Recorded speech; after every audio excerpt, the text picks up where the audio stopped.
What have I done?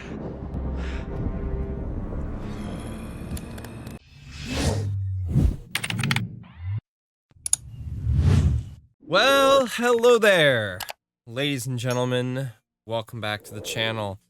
And we are finally here for another video discussing Life is Strange. So guys, about 6 months ago, I made a video talking about the Life is Strange franchise being in a potential ruin disaster spot. And we all know why. As you guys have not known, if you did not follow, Double Exposure was a very mixed launch. Very just overall just a game that, you know, I'm not gonna say love or hate. Most of the community hates it. And it's a matter of a lot of different factors we've talked about in previous videos, like the exclusion of Chloe, how the endings were respected from the first game, the writing inconsistencies, the final 2 chapters of the game being some of the worst we've seen in the franchise. Again, and this is, you're talking to someone that loved the game through 3 chapters. I thought the game was pretty dang good. Even though those first 3 chapters have their inconsistencies and faults, overall they were great chapters. And just to see the final 2 chapters of the game completely blow up in your face and be a complete disrespect to the franchise is pretty shocking. So following that video I made 6 months ago, recently, several months ago, it came out that Double Exposure was a disaster for Square Enix. And that's what we're really going to talk about in this video. Where to go from here? I mean, I talked about the future 6 months ago. I said it was bleak. It's much worse now than what you think. We may never see a Life is Strange game again. That is a real possibility you all are going to have to face. Or the next Life is Strange game is a do or die moment for the franchise. That essentially Deck 9 and Square Enix with the launch of Double Exposure have completely killed the franchise in one swoop. Just like that. Drop a like and subscribe for more videos covering Life is Strange. If we go for 1,000 likes on this video, I greatly would appreciate it. Make sure the notification bell habits to all and join over the 101,000 people that have notifications turned on for the channel. And hit that subscribe button to join over the 30% of people who are subscribed. And let's get straight into it. Hope you enjoy. And let me know down below how you would fix the franchise from here. Deck 9, like I said, it's a company I've had, you know, a pretty good love for until recent memory. I mean, I loved True Colors. I loved Before the Storm. The Expanse, a Telltale game, was pretty meh that Deck 9 had made. I think, like I said, through 3 chapters, Double Exposure was doing something potentially really good.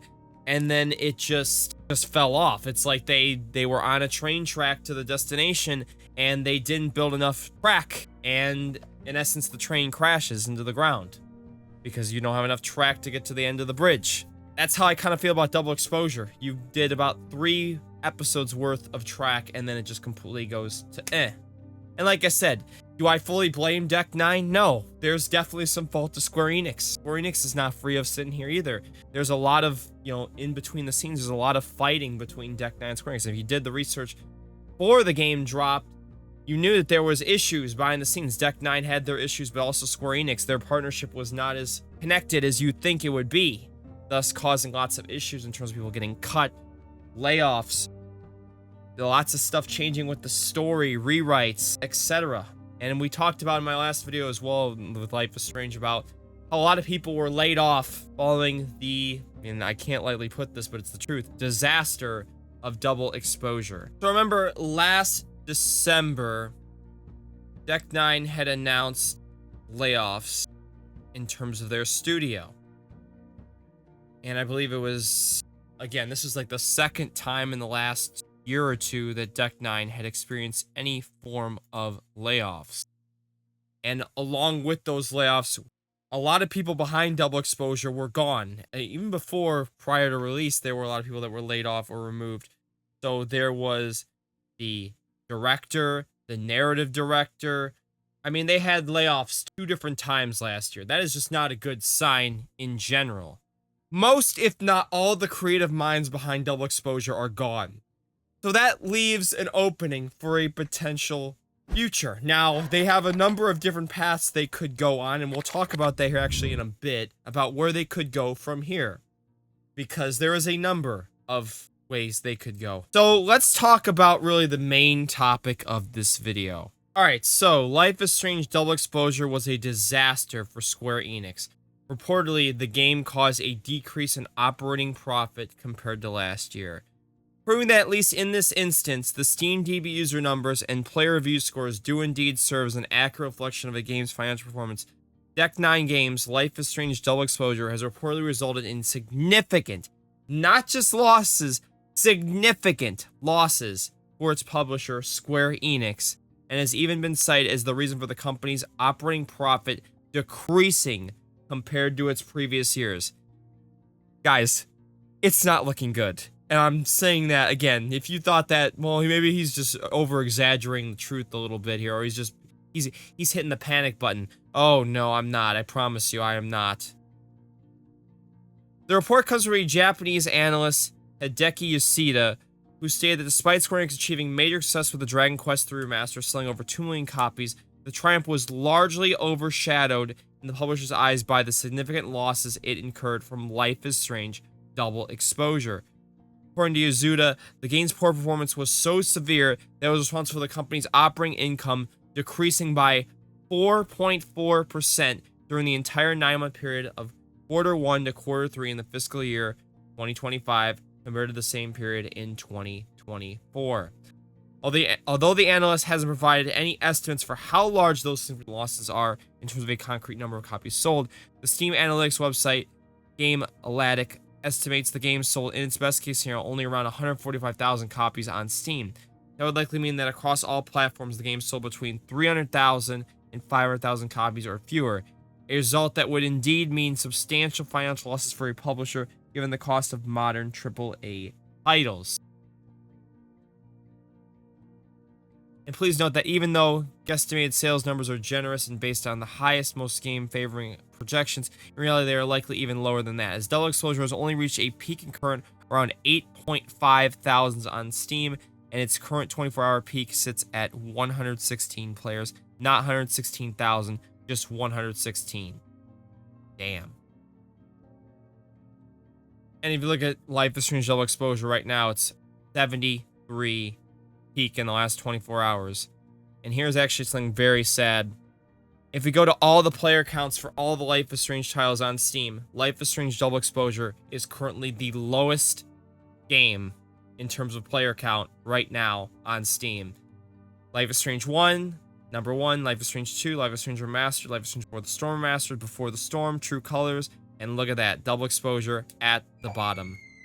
Yikes!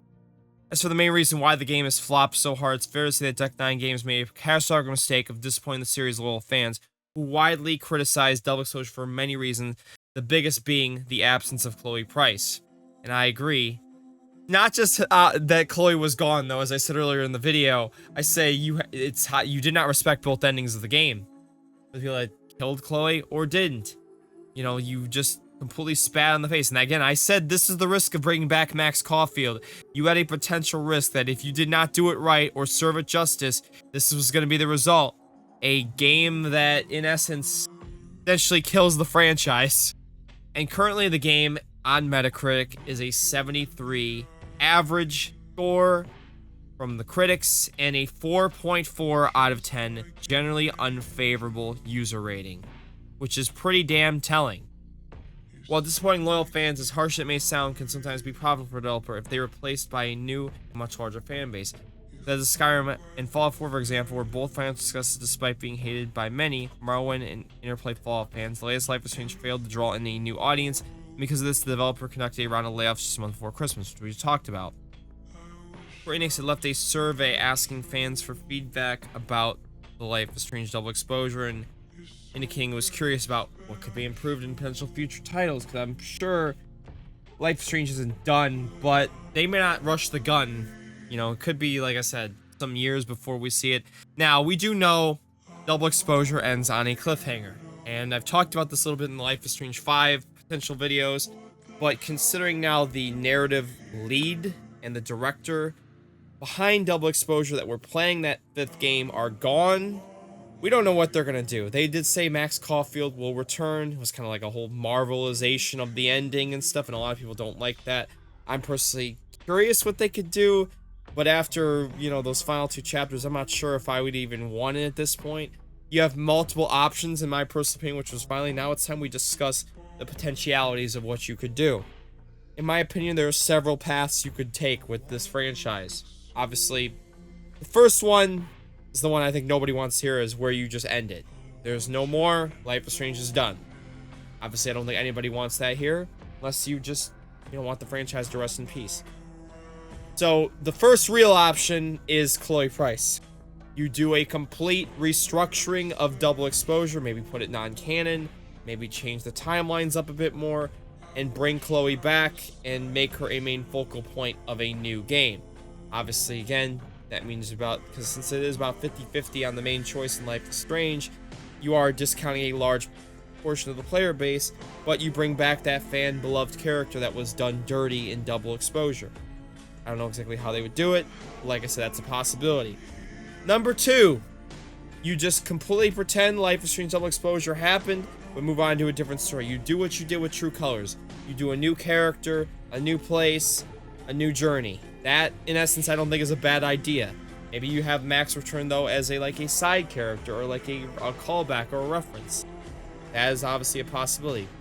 3, you just consider Double Exposure as non-canon, and you just do something completely different and just pretend it didn't exist or was in an alternate timeline. Remember how we talk about alternate timelines? Let's just say Double Exposure was an alternate timeline. Let's just do some rewrites, pretend it didn't exist. That is another possibility. Number 4 is you continue off that ending. You just say, F it, we're going for it, we're going to continue off Double Exposure, and we're just going to see what we can do. In my opinion, that's a very risky path to go, because you've already alienated the fan base enough where a lot of people may not be interested in a potential follow-up game. And that in itself, guys, is a huge, huge risk. Now, my closing thoughts is we have a Life is Strange TV show coming. Yes, you guys didn't know that. I've talked about it actually like 4 or 5 years ago. It's still in development. Actually might be coming out pretty soon. Amazon is doing it. We might be seeing that in the coming days. Could that bring a potential revival to Life is Strange and its hype and excitement? It's very possible if done by the right people. Shawn Mendes is the director of it, which Shawn Mendes is the singer. Yes. Very interested to see what they'll do with that. But we know Lost Records Boom Rage from DomTheBomb, the old creators of Life is Strange, was really good. I actually really enjoyed it, and maybe I'll be doing a video on a potential tape 3 / where they can go from there. So stay tuned maybe for that. If you want to see that, let me know down below in the comments. I've been asked by a couple people to do that. I will definitely consider it. So guys, if you're a fan of Life is Strange, it's going to be very nerve-wracking to see what Square Enix does. I hope they really have taken fan feedback, and if there is another Life is Strange game, they really make sure it's hammered out of the park, and that Deck 9, please, Deck 9, learn from your mistakes. I've already warned you once. You F up another Life is Strange game, we're probably done. It's probably over. And Life is Strange will just rest in peace as a series. It'll just be an unfortunate end to one of, in my opinion, one of the greatest episodic story series we've ever gotten. Go for 1,000 likes on this video again, greatly would appreciate it. Drop a like and subscribe for more content covering Life is Strange, Deck 9, DomTheBomb, or any other games they cover. I want to thank y'all so much for watching. Peace and love, and have a great day, guys. Bye-bye!